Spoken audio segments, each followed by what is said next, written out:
Hi കൂട്ടുകാരെ. 1968-70 കാലഘട്ടം. അന്നത്തെ TERLS എന്ന ചെന്നൈയിലെ സ്ഥാപനത്തിന്റെ ഡയറക്ടറായിരുന്ന മൂർത്തി സാറിന് ഒരിക്കലൊരു കത്ത് ലഭിച്ചു. ആ കത്തിന്റെ ഉള്ളടക്കം ഇങ്ങനെയായിരുന്നു: പ്രിയപ്പെട്ട മൂർത്തി സാർ, എന്റെ മകൻ താങ്കളുടെ സ്ഥാപനത്തിലാണ് ജോലി ചെയ്യുന്നത് എന്ന് ഞാൻ കരുതുന്നു. അവൻ അവിടെ ജീവനോടെ ഉണ്ടോ അതോ അവൻ മരിച്ചുപോയോ എന്ന വിവരം താങ്കൾ എന്നെ അറിയിക്കണം.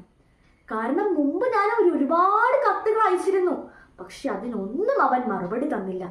അതുകൊണ്ടാണ് ഞാൻ താങ്കൾക്ക് തന്നെ ഈ ഒരു കത്ത് അയച്ചത്. താങ്കൾക്ക് ഈ കത്ത് ലഭിക്കുകയാണെങ്കിൽ എത്രയും പെട്ടെന്ന് ഇതിനുള്ളൊരു മറുപടി തരണമേ എന്ന് സ്നേഹത്തോടെ AP ജൈനുലബ്ദീൻ മരക്കാർ, രാമേശ്വരം. ഈ കത്ത് വായിച്ചു കഴിഞ്ഞപ്പോൾ മൂർത്തി സാറിന്റെ മനസ്സിൽ വല്ലാത്തൊരു നീറ്റലുണ്ടായി. അദ്ദേഹം പെട്ടെന്ന് തന്നെ ആ മകനെ അടുത്ത് വിളിപ്പിച്ചിട്ട് ആ കത്ത് ആ മകന്റെ കയ്യിൽ കൊടുത്തു. ആ മകൻ അത് നോക്കി ഒരു ചെറു പുഞ്ചിരിയോടെ അത് മടക്കി തന്റെ പോക്കറ്റിലേക്കിട്ട് തന്റെ ജോലിയിൽ വീണ്ടും വ്യാപൃതനായി.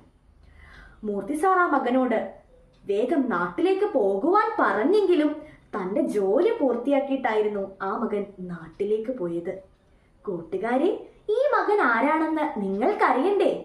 അതെ, തന്റെ ജീവിതത്തെയും തന്റെ കുടുംബത്തെയും പോലും മറന്ന് രാജ്യത്തിന്റെ ഉന്നമനത്തിനായി പ്രവർത്തിച്ച് കുട്ടികളെ സ്വപ്നം കാണാൻ പഠിപ്പിച്ച് സ്വപ്നം യാഥാർത്ഥ്യമാക്കുവാൻ പഠിപ്പിച്ച ഇന്ത്യയുടെ മിസൈൽ മാൻ എന്നറിയപ്പെട്ടിരുന്ന, അതിലൊക്കെയുപരി ഇന്ത്യയുടെ 11ാമത്തെ രാഷ്ട്രപതിയായിരുന്ന ഡോക്ടർ APJ അബ്ദുൽ കലാം ആയിരുന്നു ആ മകൻ.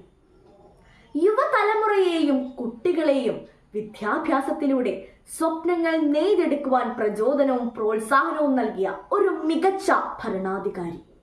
അതെ, 2015 ജൂലൈ 27 ഷില്ലോങ്ങിൽ വാസയോഗ്യമായ ഗ്രഹങ്ങൾ എന്ന വിഷയത്തെക്കുറിച്ച് കുട്ടികൾക്ക് ക്ലാസ് എടുത്തുകൊണ്ടിരിക്കുമ്പോൾ ഉണ്ടായ ഹൃദയാഘാതത്തെ തുടർന്ന് ആ മഹത് വ്യക്തി ഈ ലോകത്തോട് വിട പറഞ്ഞുവെങ്കിലും അദ്ദേഹം നമുക്ക് പകർന്നു നൽകിയ അറിവുകൾ ഇന്നും അനേകായിരം വ്യക്തികളുടെ ചിറകുകൾ മുളപ്പിച്ചുകൊണ്ടേയിരിക്കുന്നു. ആ മഹാപ്രതിഭയുടെ സ്മരണയ്ക്ക് മുമ്പിൽ ഞാൻ എൻ്റെ ശിരസ് നമിക്കുന്നു. നന്ദി, നമസ്കാരം.